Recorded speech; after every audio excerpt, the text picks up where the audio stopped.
¿Ya? Así es que estaba esperando que me dijera, sí, está bien, ya está listo. Ya, perdón. Bueno, Listo. listo.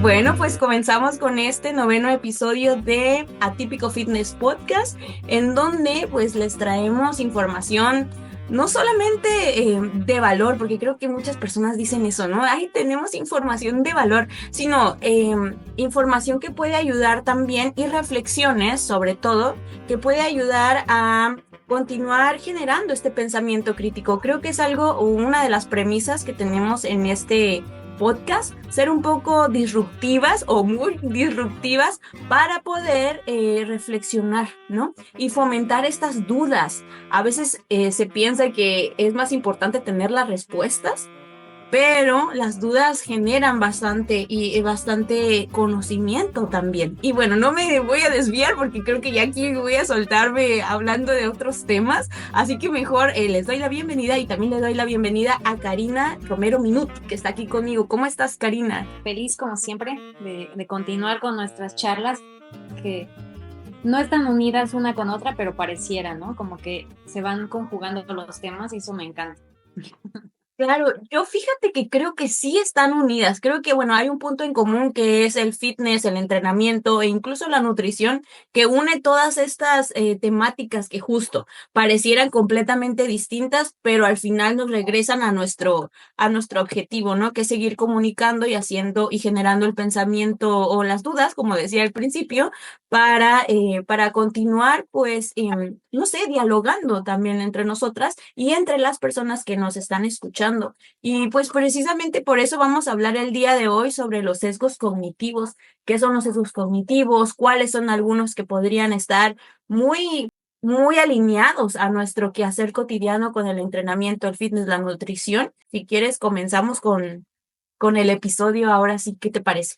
Muy bien, mi Sam. Y sí, ya hemos platicado en episodios pasados de cómo, incluso como entrenadores, es importante hacer conciencia de estos sesgos, ¿no?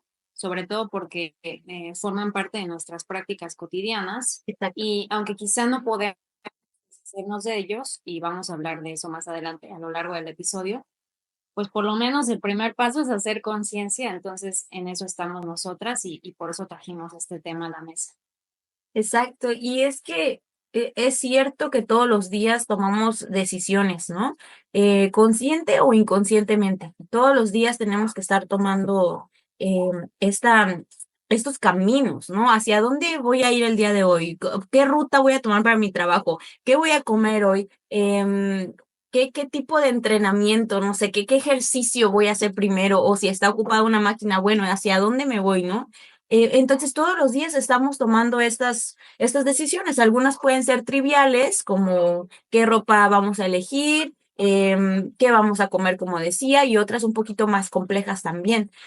Sin embargo, nuestro cerebro no siempre sigue este proceso lógico y racional que a veces creemos que es así, pero en realidad no. A menudo nosotros tomamos estas heurísticas o estos atajos mentales que van simplificando nuestra toma de decisiones en nuestro día a día, ¿no? Y pueden llevarnos pues a estos errores sistemáticos que Daniel Kahneman y Amos Tversky estudiaron muy bien, que son conocidos como pues los sesgos cognitivos.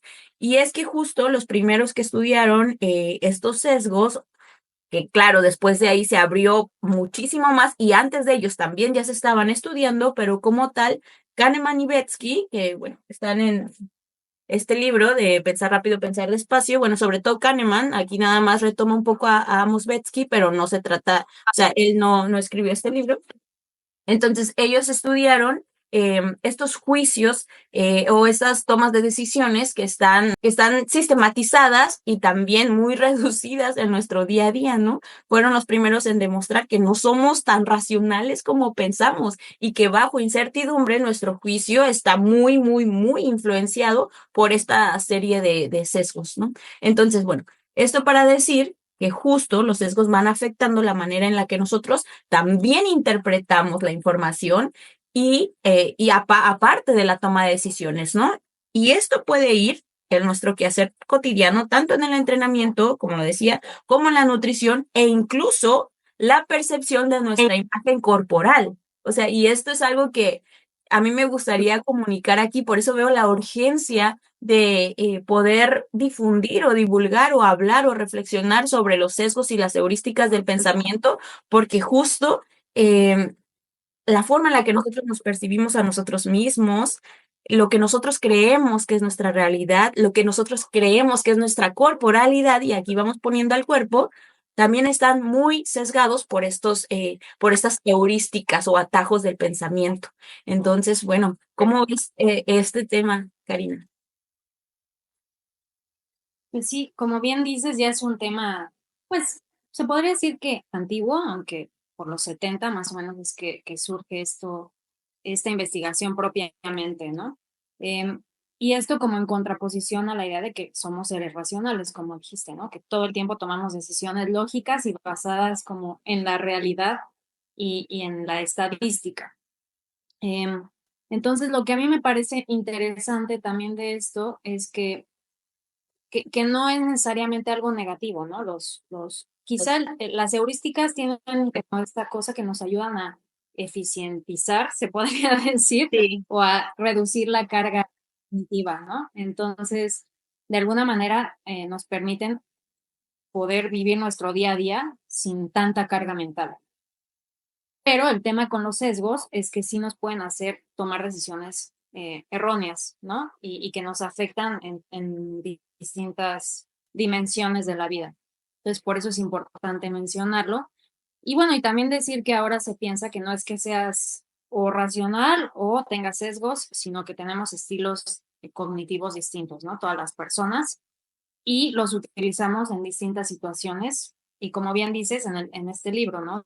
De pensar rápido, pensar despacio, pues en función de eso, en función de la toma de decisiones y el tiempo que nos lleve a hacer o decidir algo, pues también vamos a utilizar distintos recursos cognitivos, ¿no? Lo cual es importante y es interesante tenerlo presente. Pero bueno, en realidad, llevándolo a nuestro tema, como bien dices, del cuerpo y de cómo pues todo es un todo, ¿no? La parte cognitiva, la parte corporal y cómo esto también pues se aterriza en nuestras prácticas físicas, nuestra manera de concebirnos a nosotros y a los demás y cómo también los sesgos pues se traducen en estereotipos, ¿no? En estereotipos físicos que observamos todos los días y regresamos a nuestro tema principal de el fit body, ¿no? Sí, y pues bueno, es que justo nosotros hablamos con el cuerpo y reflexionamos con él también. Creo que es parte importante de nuestro quehacer cotidiano. Y justo como mencionabas, hay ciertos sesgos que van influyendo en nosotros, impactando en nosotros, siendo parte de nuestro día, pero que no, no necesariamente tienen que ser negativos. De hecho, se ha visto que nosotros, por ejemplo, con esto del sesgo de confirmación, tratamos de alinear nuestras creencias a lo que vamos experimentando, viviendo, viendo, ¿no? Con nuestros sentidos, porque es una forma de darle coherencia a nuestra realidad. Y claro, menguar la incertidumbre, porque de alguna manera, o sea, la incertidumbre gasta recursos, o sea, más bien el estar pensando o rumiando sobre lo que va a suceder, gasta recursos, ¿no? Energéticos, de tiempo, em, y eso puede llegar a ser perjudicial para la sobrevivencia, ¿no? Entonces, se ha visto que parte de los sesgos tienen una función evolutiva y eso nos ha ayudado, bueno, es algo que se dice también, nos ha ayudado pues a continuar preservando la especie, ¿no? Entonces, bueno, esto no quiero decir que sea así a rajatabla y que no tengamos que cuestionarlo, claro que sí, pues lo expongo para justo cuestionar esta idea también, pero pues claro que de alguna manera el ahorrar energía nos ayuda para poderla enfocar a otras cosas. Y es algo que también menciona mucho Kahneman. No podemos estar todo el tiempo siendo conscientes ni siquiera de nuestros juicios de valor que tenemos hacia los demás, que también son parte de sesgos, y tampoco de estas heurísticas o de estos atajos del pensamiento, porque sería muy cansado y terminaríamos agotados. Entonces, bueno, para los sesgos hay varios, hay muchos, de hecho hay demasiados, yo seleccioné algunos para hablar aquí. Por ejemplo, está el sesgo de confirmación, está el sesgo de disponibilidad, está el sesgo de, bueno, el efecto halo, que también es un sesgo, está el sesgo de supervivencia, el sesgo de autoridad. Por ejemplo, en el sesgo de confirmación, donde, pues ya lo estaba medio introduciendo, buscamos información que refuerce que ya creemos. Si nosotros, por ejemplo, estamos convencidos de que, no sé, un cuerpo delgado y musculoso es sinónimo de atletismo o de cuerpo atlético, le ponemos estas connotaciones, o es sinónimo de salud, puede ser también que nosotros, aunque veamos datos que, no sé, que nos digan, oigan, no necesariamente, no siempre un cuerpo delgado es sinónimo de salud, pues nosotros decimos, no, salud. No, no, no, no. Buscamos información que refuerce nuestra idea, que refuerce estas creencias de que la estética es el principal indicador de bienestar. Y eso hace que dejemos de lado otros factores que también son importantes para la salud, como por ejemplo nuestro rendimiento en el gimnasio, nuestra fuerza y no sé, incluso la salud metabólica, etcétera, ¿no? Entonces, sí es cierto que hay estos sesgos de confirmación, por ejemplo, pueden incluso generar una disonancia cognitiva, es decir, aunque todo en el exterior nos diga que es lo contrario y nosotros lo veamos o lo percibamos así, tratamos de alinearlo, ¿no?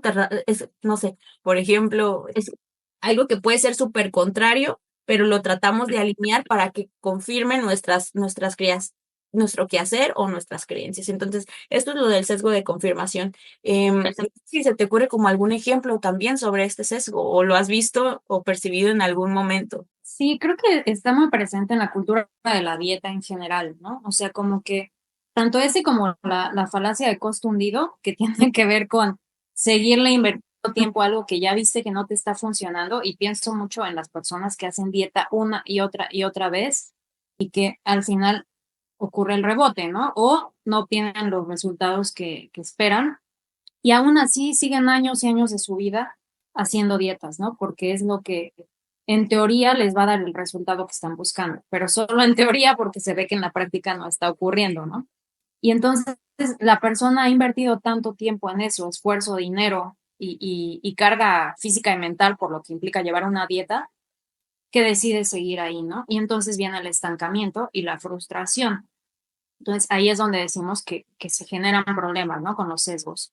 Eh, y eso lo podemos ver en muchos otros aspectos de las dietas, por ejemplo, como dices, la confirmación, ¿no? Cuando nos dicen es que el ayuno es lo mejor. Y entonces todos los estudios van orientados a demostrar cómo es que el ayuno es lo mejor. Y entonces se dejan de lado todos los estudios que demuestran cómo en ciertos contextos, pues no sería lo ideal, ¿no? Y entonces eso creo que es de lo más común en el ámbito de la alimentación, la nutrición y también del deporte.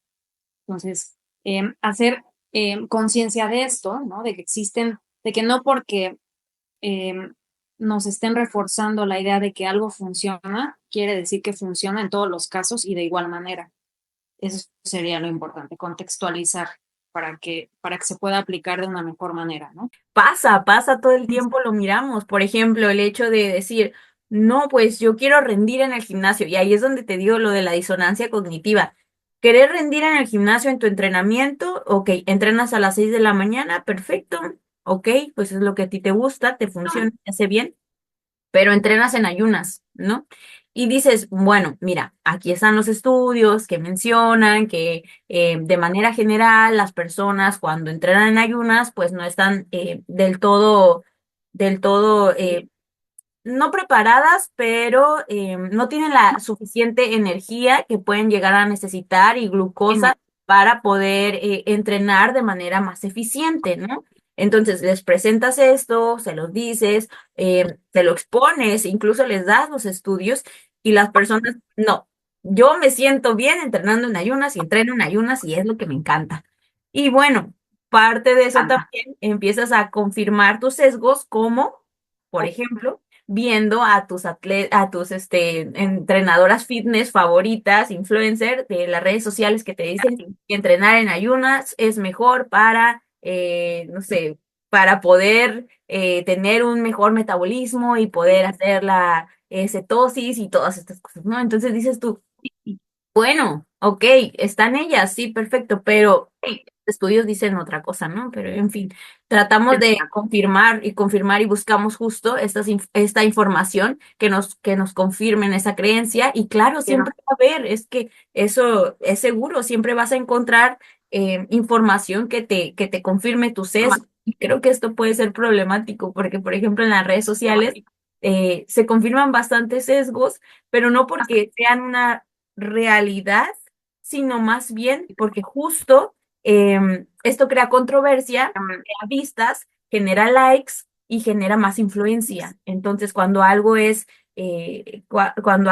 muy controversial, pues claro, las personas ahí están. Pero bueno, dejo ese apunte por ahí. También está otro sesgo que me gustaría traer acá, que es el sesgo de la disponibilidad, donde recordamos los casos más impactantes o que estén más disponibles en nuestra cabecita y lo tomamos como una norma, cuando no necesariamente. ¿Qué puede ser? Por ejemplo, estas famosas fotografías del antes y del después, ¿no? Que vemos constantemente en las redes sociales de los cambios físicos. ¿Cómo puede ser o cómo puedo argumentar que podemos tener un sesgo de disponibilidad ahí?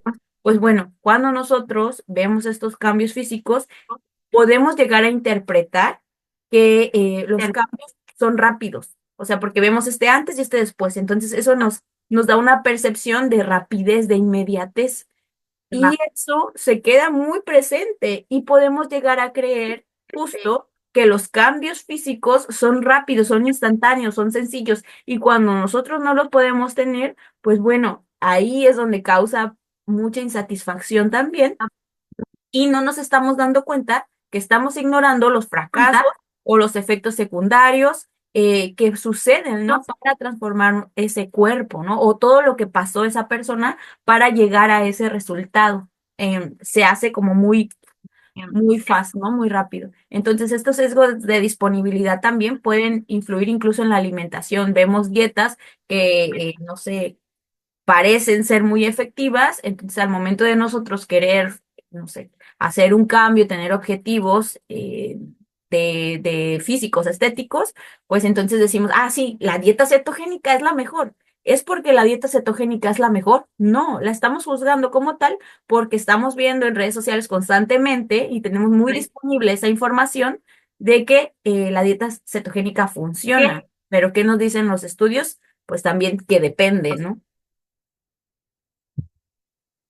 Sí, y esto se conecta perfectamente con otro sesgo importante que es el de autoridad, ¿no? Entonces, creemos que porque lo estamos viendo de alguien, algún influencer o de algún especialista en un área, ya significa que es la realidad. Entonces, como dices, tú ves el antes y el después que te está poniendo una persona que es una figura de autoridad para ti y tú confías plenamente en lo que estás viendo ahí. Pero en primer lugar no sabes si lo que te está publicando es real o hay edición detrás y demás. Y aún en el caso de que así fuera, pues no tienes todo el contexto, ¿no? De las personas que están ahí.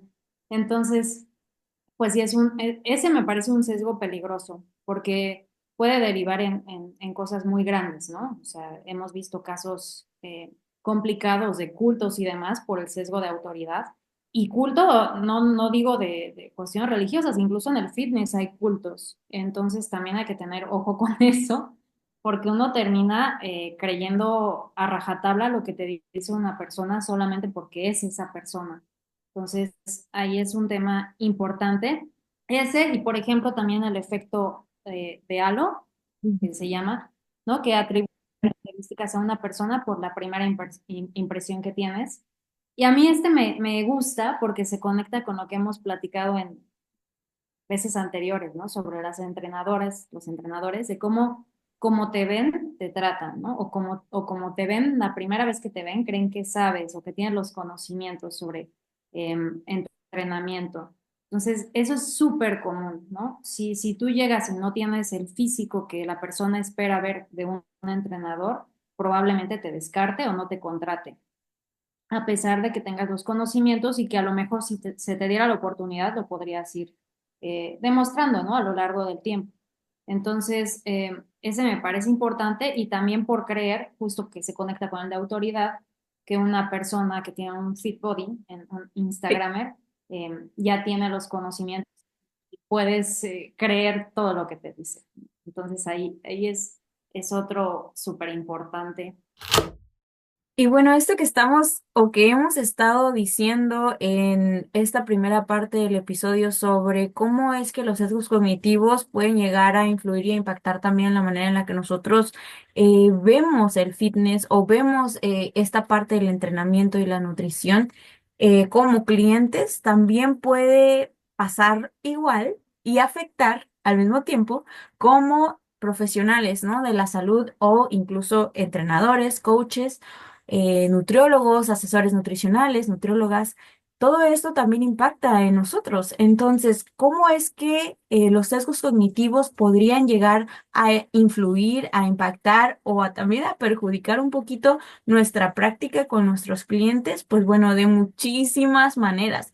Aquí sabemos que existe, por ejemplo, el sesgo de autoridad, ¿no? Donde damos más credibilidad a alguien solamente por su apariencia, por cómo se ve. Y a veces sí podemos cuestionar, ¿no? Que tenga formación científica, que tenga formación, no sé, como investigador, investigadora y todo esto. Lo digo en caso de que, por ejemplo, nosotros, cuando buscamos información de valor o basado en evidencia, muchos tendemos a tener estos mentores o estos científicos o estos profesionales a los cuales nos abocamos más, ¿no? Estas líneas a las cuales también nos vamos, por ejemplo, nosotros como entrenadoras, entrenadores, a buscar información. Creo que también nosotros deberíamos comenzar a analizar esto de a qué personas estamos siguiendo como entrenadores y entrenadoras y qué es lo que hay detrás de esa persona, ¿no? O sea, está influyendo nuestro sesgo de autoridad ahí, el sesgo de autoridad ahí en la gente que nosotros admiramos también como otros profesionales. Entonces creo que eso es importante también a analizar. Y bueno, el otro sesgo que se me hace bastante interesante es el sesgo de suma cero, donde pues también nosotros a lo mejor como entrenadoras o entrenadores podríamos llegar a pensar que para ganar algo, nuestros clientes necesitan sacrificar o perder algo más, ¿no? Entonces, creo que esto pasa muchísimo en el fitness. No sé qué piensas, Karina, ahorita que me digas tu retroalimentación también, porque no siempre y no necesariamente el hecho de querer entrenar para mejorar tu fuerza, para mejorar tu composición corporal o incluso tu vida de manera general, implica sacrificar, ¿no? Hay veces que simplemente, o sea, es cuestión de poner prioridades claro, de sentar las bases y de encontrar un equilibrio, un balance y no tanto este pensamiento de no pain, no gain. Entonces, bueno, eso es algo que me gustaría también que tú nos dijeras tu opinión al respecto o si tienes algún otro sesgo que te gustaría aquí incluir y que también te gustaría reflexionar de cómo es que esto podría afectarnos a nosotros como entrenadores. Sí, se me venía a la mente también un poco relacionado con eso, un sesgo que encontré que le llaman de autoservicio, Ujú. que dice que tendemos o tenemos la tendencia a atribuirnos los éxitos a nosotros mismos, a nuestras capacidades, pero no los errores, ¿no? O sea, cuando algo falla, creemos que no es debido a nosotros, sino a factores externos. Ok, Y pienso en coach, o sea, pienso en el tema de los coaches porque muchas veces si nuestros clientes no obtienen los resultados, no lo atribuimos quizá a una falla en en nuestra manera de ponerles el entrenamiento, la dieta y demás, ¿no? O sea, como en nuestro trabajo como guías, eh, sino como en factores que ellos no realizaron o ellos no llevaron a cabo. Y quizá ahí estamos perdiendo de vista algunos otros factores que sí podríamos considerar a la hora de armarles una rutina, un entrenamiento, una dieta y demás, ¿no? O sea, como que si algo sale bien, entonces sí fui yo, y si algo sale mal, no fueron los demás, ¿no? Ese es un sesgo muy común. sí. Eh, y también pensaba en otro sesgo que me pareció muy interesante, aplicado en este campo nuestro, que es el de la afinidad o la similitud, em, en donde creo yo que eso hace que nos impida o que nos cueste trabajo trabajar con la diversidad, con diversos tipos de cuerpos, ¿no? Porque solemos sentirnos más cómodos trabajando con personas que se parecen más a nosotros, a nuestro tipo de cuerpo, a nuestro tipo de entrenamiento. Y si llega un cliente que se escapa completamente de nuestra noción pues de cómo es el entrenamiento, cómo tenemos que llevarlo a cabo y los objetivos, por ejemplo, hipertrofia, si llega alguien y te plantea un objetivo que tú no estás familiarizado, pues solemos rechazar, ¿no? O nos cuesta mucho trabajo como saber cómo orientar a las personas en diversos objetivos, diversos cuerpos, diversos estados de salud, ¿no?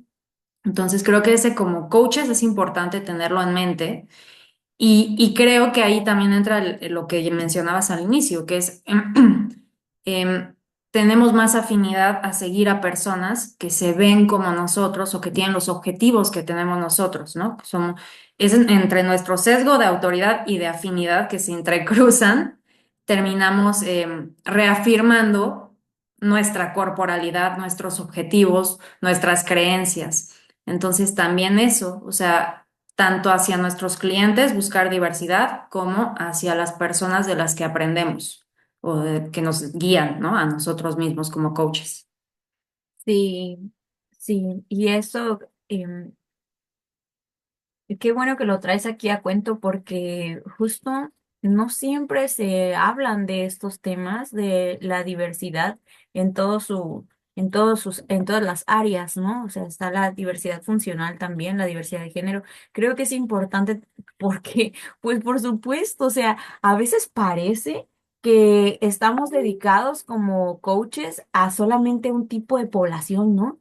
Y solamente ese tipo de poblaciones son los que atendemos, los que estamos como más haciendo este focalismo que se le llama, o sea, focalizando en los logros o los progresos de estas personas. Por ejemplo, y yo entiendo que a veces hay áreas de expertise o hay poblaciones a las cuales tú te sientes Claro. pues más cómodo, ¿no? Y tienes que acotar también como un investigador, una investigadora, tienes que acotar a tu población para pues también llevarla de la mejor manera. ¿Se entiende esa parte? Pero bueno, ¿dónde están las otras voces? Y justo acabo de tener un live en donde hablé con unas colegas, amigas también, que una es filósofa y otra es antropóloga. Y algo que nosotras reflexionábamos ahí, porque bueno, la conferencia era sobre cuerpos y resistencias, ¿no? Entonces nos hacían una pregunta que a mí me parecía bastante importante y era la de, ok, ¿cómo hacer resistencia? ¿No? O sea, ya me dijeron o ya nos dijeron todo o sea, lo perjudicial que hay de enfatizar los progresos de ciertos tipos de cuerpos, ¿no? O, por ejemplo, fomentar este efecto halo. Ujú, Ya nos dijeron todo esto que puede ser perjudicial, ¿no? Y que sí existen cuerpos hegemónicos y que a veces también los discursos van moldeando nuestras prácticas y esto. Pero, ¿cómo hacer resistencia? Entonces, algo que nosotros decíamos también, ellas y yo compartía igualmente, era, ok, hay que abrirnos el campo y creo que también tú lo mencionabas en uno de los episodios pasados. Hay que abrirnos el campo de visión y no solamente de visión, también de otros sentidos, ¿no? De escucha activa, por ejemplo, para aquellas personas que no necesariamente se ven como los cuerpos hegemónicos, pero que, claro, tienen bastantes cosas que contar, que hablar, que dialogar, que exponer, porque su experiencia y sus conocimientos también son válidos, ¿no? Darnos la oportunidad de ver, escuchar, dialogar con esas otras voces, con esas otras personas, con esas otras corporalidades, que puede ser coaches también, pero que no necesariamente se ven como te dicen que se tiene que ver alguien así, ¿no? Entonces, una manera de hacer resistencia es eso, una otra manera de hacer resistencia también es abrir estos espacios como el que tenemos aquí para empezar a dialogar con esas diversidades, ¿no? Y darnos cuenta que también se puede. Y bueno, otra forma para mí es hacer consciente y tener presente que por más profesional que tú seas, tienes sesgos, tienes heurísticas, tienes creencias, tienes expectativas, tienes prejuicios, sobre todo nosotros que llevamos a otras personas, que trabajamos con cuerpos, que trabajamos con subjetividades a ser muy consciente y tener muy presente esto y cuestionarnos bastante. A mí Daniel Kahneman, la verdad, a lo mejor suena muy repetitivo, muy cliché, pero a mí Daniel Kahneman me ayudó mucho como ejemplo porque él es una persona, bueno, fue una persona, falleció ya en 2024, fue una persona que se cuestionó bastante y sabía demasiado, también Amos Tversky, pero se cuestionaba aún así, ¿no? Y él mismo pone sus ejemplos en el libro de, ok, o sea, y no solamente en el libro, perdón, también en las entrevistas que él hizo y las conferencias, dice, ok, bueno, yo estaba cayendo en este sesgo y tuve que esforzarme porque, claro, nuestra mente racional no quiere cuestionarse o no quiere darse cuenta para ahorrar energía, ¿no? Me gusta esto que dices porque para mí también una parte importante de resistencia es un poco abrazar nuestra subjetividad y pareciera contradictorio a lo que estamos diciendo porque creemos que los sesgos pues vienen de ahí, ¿no? De la subjetividad, de un pensamiento que no es objetivo.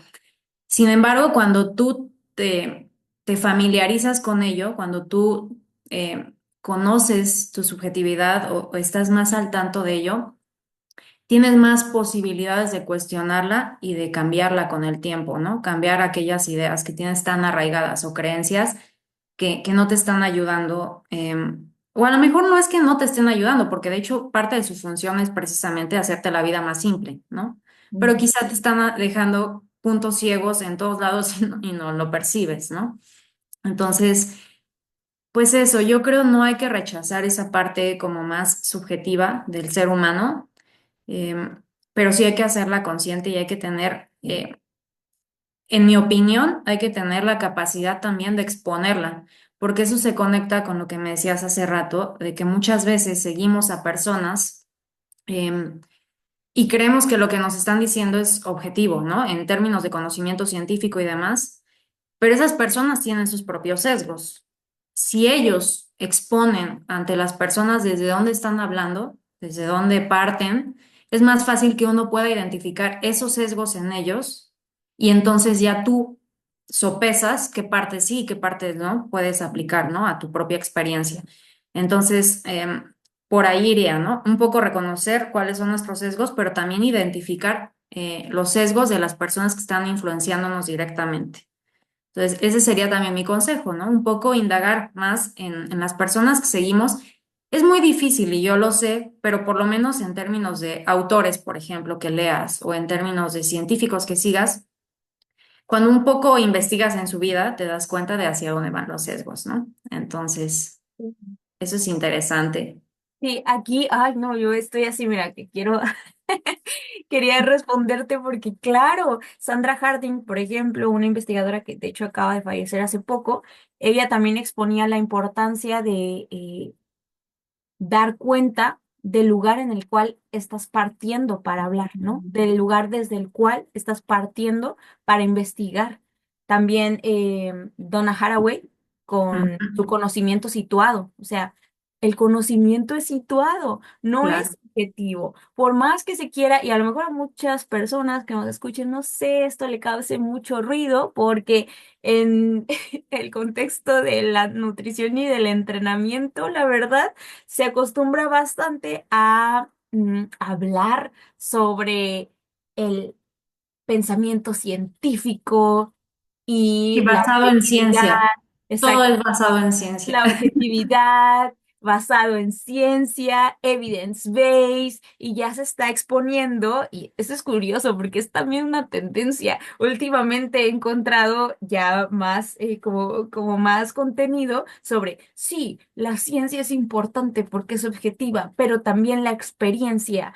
Ajá, sí, claro. Pero bueno, se sigue defendiendo la idea de objetividad y esto es lo que estoy criticando, no que quieran tomar en cuenta la experiencia y tampoco la ciencia, sino la idea de objetividad, eso. Porque, por ejemplo, grandes investigadores como Carl Sagan, que a lo mejor nada que ver con el fitness, una de las cosas, o sea, era un gran científico y una de las cosas que él decía igualmente era, la ciencia puede cambiar, o sea, la ciencia está para equivocarse, ¿no? Contingente completamente. Contingente, es así, es contingente, como la vida misma, ¿no? Y hay incertidumbre, hay cosas que no sabemos, claro que sí. Entonces, pues bueno, aquí lo importante Yo creo, y me encantaría poder seguir un poco por esta línea, es hacer la crítica de qué tan objetivo es la objetividad. O sea, de verdad, cuando la hace una persona que, bueno, como ya expusimos aquí, tiene bastantes cosillas ahí a- No, y perdón que te interrumpa, pero no solo las personas, sino que las inteligencias artificiales también adquieren nuestros sesgos. por Entonces, eso supuesto. es importante porque la información se la dan las personas. Entonces, tampoco es 100% fiable en ese sentido, ¿no? Por supuesto. ¿Quién está haciendo la inteligencia artificial, por ejemplo, ¿no? ¿De qué se nutre la IA? Claro, se nutre de las conversaciones y de la información que le va aportando, pues el ser humano súper sesgado, pero bueno, que también no es que se satanice los sesgos, Ah, tampoco se sataniza la subjetividad y creo que es algo que ya veníamos diciendo también al principio, ¿no? Sirven para algo, tienen su función, claro que sí, pero, y es una herramienta igualmente que podemos utilizar, pero saber esto es importante, al menos hacer la crítica y exponer aquí cómo es que esto también nos va afectando, ¿no? En nuestro día a día. Y pues bueno, solamente quería dejar eso sobre qué tan objetiva es la objetividad y más bien yo creo que sí, abrazar y aceptar nuestra subjetividad detrás de todo lo que vamos haciendo, ¿no? Em, sin, sin darnos látigos igualmente a nosotros, porque, ay, no, es que yo soy el peor o la peor profesional, no sé quién, porque luego también viene esta parte, ¿no? De, ay, no, es que yo tengo mucho sesgo y así. No, pues sí tienes sesgos, igual que yo, igual que Karina, igual que todo el mundo. Pero bueno, ¿cómo combatir los sesgos? Mi Karina, ¿tienes alguna idea o ya con la conclusión que diste te quedas? pues simplemente buscar otras perspectivas, ¿no? Esa sería la mejor manera. Entonces, tienes más información, también a veces descartando información que te está haciendo ruido de más. Yo sé que suena mucho más fácil decirlo que hacerlo, pero para eso uno se va generando un criterio, ¿no? Que es lo más importante. Desarrollar ese criterio que te permita discernir entre las informaciones que hay y pues irte por esa línea, aunque esté sesgada, pero por lo menos ya hiciste evidente algunas cosas en el proceso. Esa sería como mi manera. Bueno, pues yo diría aquí que ya como veníamos dilucidando, pues el cuestionar nuestras fuentes de información, el cuestionar a quién estamos siguiendo, el cuestionar también nuestras creencias, nuestras narrativas, eso es importante. También dar cuenta de quién estamos siguiendo y por qué, ¿no?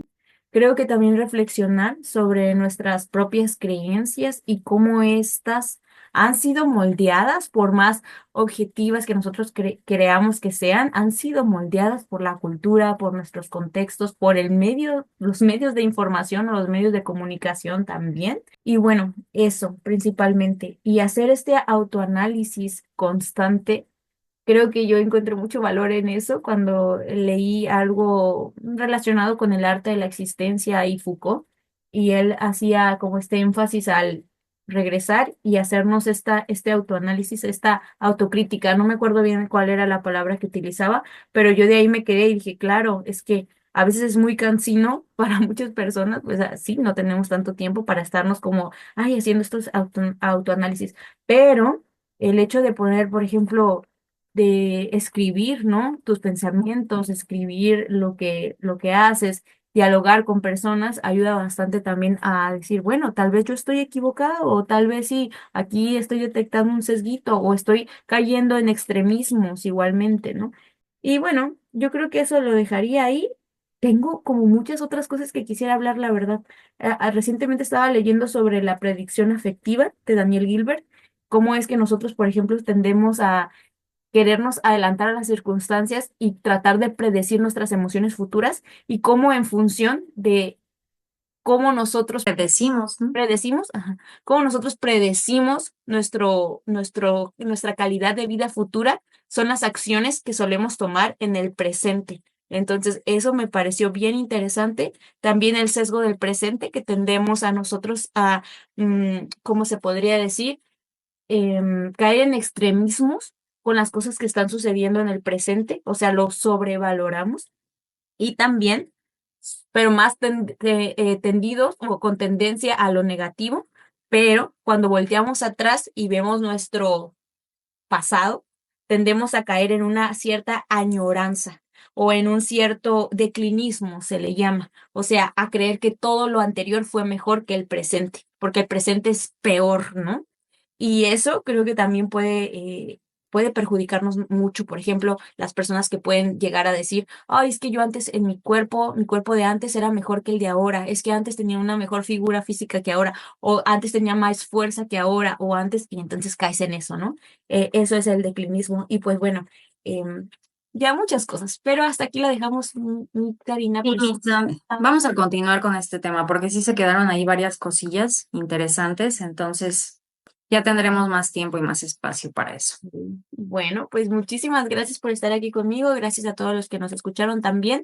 Quedamos pendiente con el segundo episodio, la segunda parte de este capítulo que cerramos el día de hoy de Atípico Fitness Podcast. Igualmente nos encantaría saber si les gustaría seguir dialogando o que siguiéramos nosotras dialogando y reflexionando y trayéndoles este tipo de información.